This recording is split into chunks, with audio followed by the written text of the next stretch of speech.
All right, we're going to get back on that story horse. Hearing those hooves. So do you remember Kut-O-Yis went into the very gullet, into the very maw, into the very belly of Asinokoki, a windsucker. And he saw the people, the dead and the dying. And he asked what that thing was up above him, and he was told that it was Windsucker's heart. Do you remember that? Yeah. And you remember he said, we're going to have a little song. We're going to have a little dance.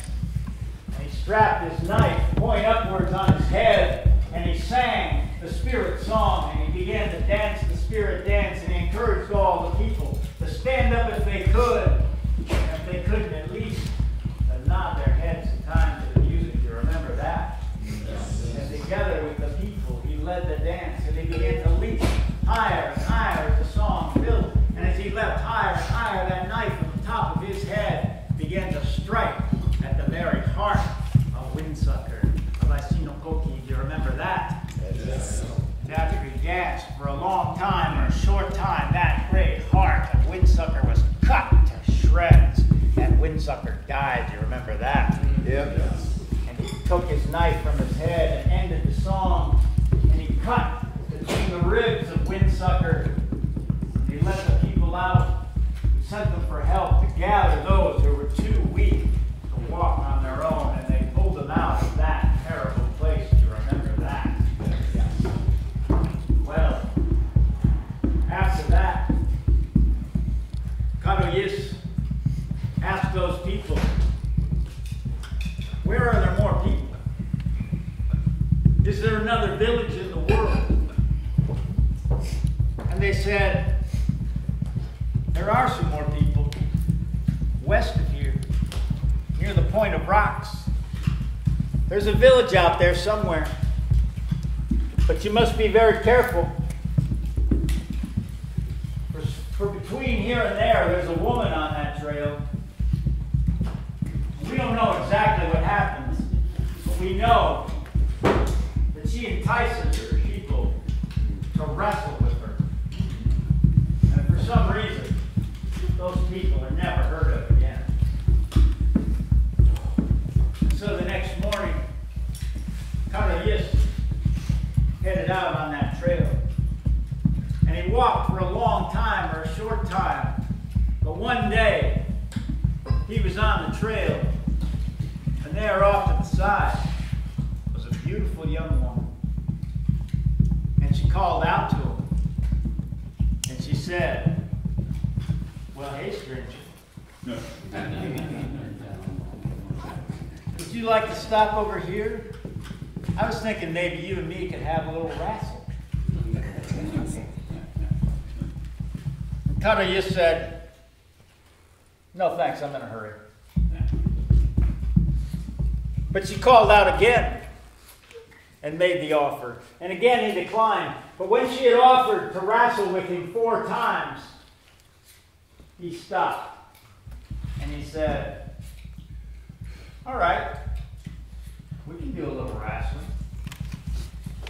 And he walked over to where she was. And he said, before we wrestle, you know, I've been traveling all day. I'm going to stop a little and catch my breath before we have our little wrestling session.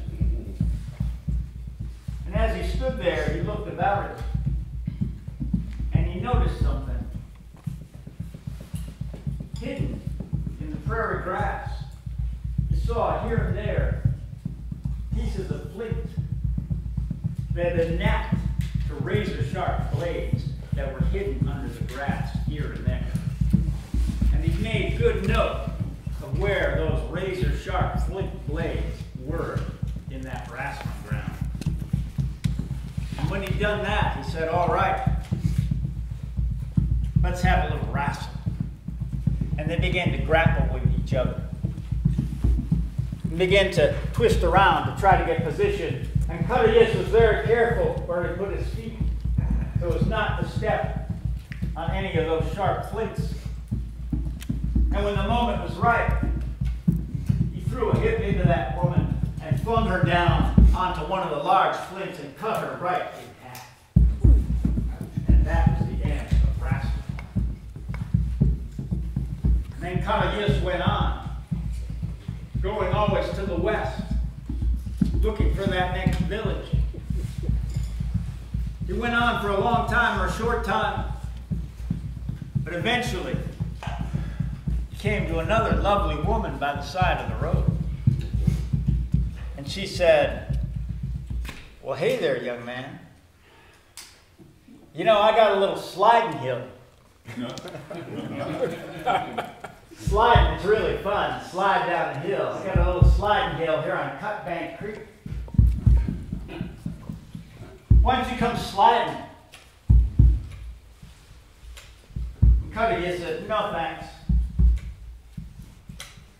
But she asked again and again, trying to persuade him. And when she had asked the fourth time, he said, "Well, okay, I'll check it out."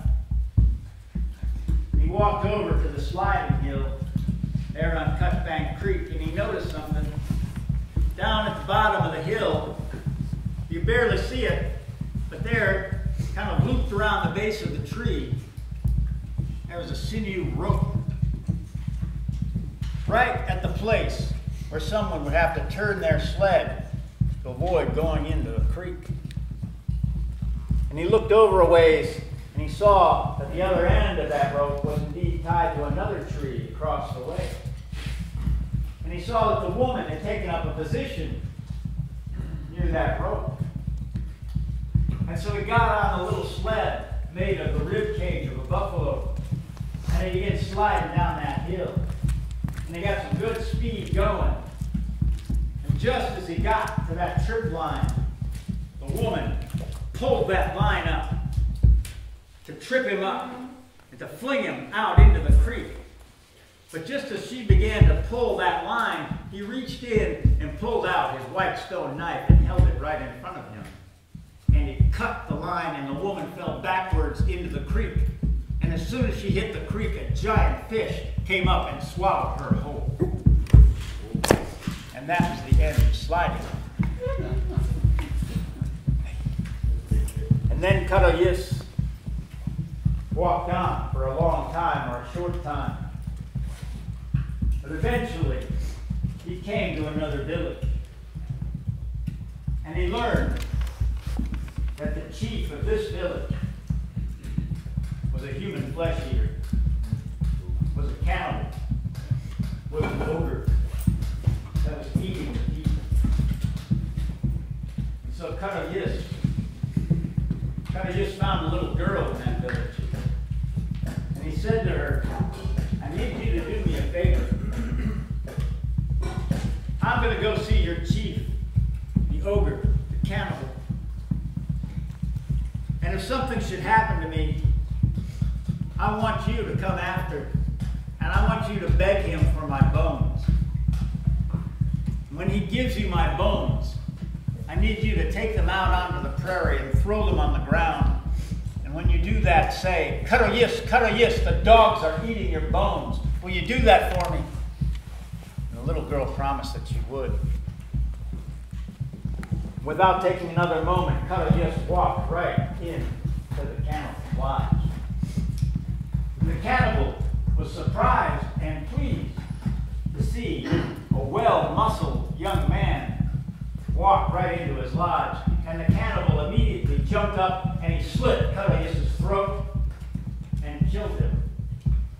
And then he took his body and threw him into his cooking pot and cooked the flesh of Kut-O-Yis and devoured every bit of it, leaving only the bones of Kut-O-Yis. And a little while later, that little girl screwed up her courage and she went into the cannibal's lodge and she begged him for the bones so that her mother might make some soup. And the cannibal, having no reason to keep the bones, threw them to her. And she took them out on the prairie and she threw them down on the ground. And she said, "Kut-O-Yis, Kut-O-Yis, the dogs are eating your bones." And instantly, Kut-O-Yis jumped up and lived again. Kut-O-Yis was resurrected. And again, he went immediately into the lodge of the ogre. And the ogre was even more surprised to see this same young man come back, but he was delighted because Kut-O-Yis had been especially delicious. And again, the ogre stood up and cut the throat of Kut-O-Yis and killed him and threw him in the pot and cooked him and ate him. And again, the little girl came by and begged for the bones which she was given. She took them out on the prairie. She threw them on the ground and she said, Kut-O-Yis, Kut-O-Yis, the dogs are eating your bones. And again, Kut-O-Yis jumped up and lived again. 4 times, Kut-O-Yis went into the lodge of the cannibal, was killed and cooked and eaten. But the 5th time, when he went into that lodge, he dispatched that cannibal ogre and freed the people from his tyranny. And that was the last of the 7 monstrous beings that Kut-O-Yis dispatched. They say after that, he made his way back up to Medicine Creek to where the old people were and visited with them. And he told them that he would go wandering the world, but they would know that he was dead, that he had returned to the star people from which he had came when they saw a new star in the sky. And he wandered for a time, and nobody knows what really happened to him, though there are some rumors. But what is true is that one night, rising in the eastern sky, those people saw a new star, a smoky, cloudy star rising in the sky. And that star moved from east to south to west, sunwise, across the sky. It's in a constellation that the people of this land and these parts call the Winter Maker, that the Blackfeet people, from whence this story comes, call the Bigfoot Giant, and that people like us from Europe call the constellation Orion. The smoking star hangs below Orion's belt of 3 stars. It's what's called the Orion Nebula. It's a smoky-looking star up there, and it moves from east to south to west, sunwise, across the sky. And out of respect for the appearance of Smoking Star, when he appears in the winter, the people are never troubled by bears or snakes to this day. That's how it is. You know, the whole story was heard by a fox, a little prairie fox lived out there near the old people, near 2 Medicine Creek. And that fox carried the story, and she told her pups the story. And so the story was carried by the fox people for many generations of foxes. But one year, a little pup, a little kid fox, tangled up with a rattlesnake. He didn't know any better. And he got bit. He got snake bit. And the snake didn't eat him, but he got away. But he went down into his den, and there the poison took effect, and that little fox died. And the story might have been lost, but the rains leached the story out of that little dead fox pup. And it flowed down into a prairie dog town. And the prairie dog people picked it up. And they chirped the story around. They chattered it and they spread it all over the prairie, that story. So for many generations and thousands of years, the prairie dogs carried that story, which gives it its earthy feel. But one year, there was a buffalo cow. She was standing there ruminating near a prairie dog town, and she heard a prairie dog mother chirping out that story to her pups. And the buffalo people picked up the story, and they carried it thundering across the plains, back and forth, for many generations. But one year I stopped at a cafe, and they were serving buffalo burgers. And I had me one, and the story went into me, and now I've told you.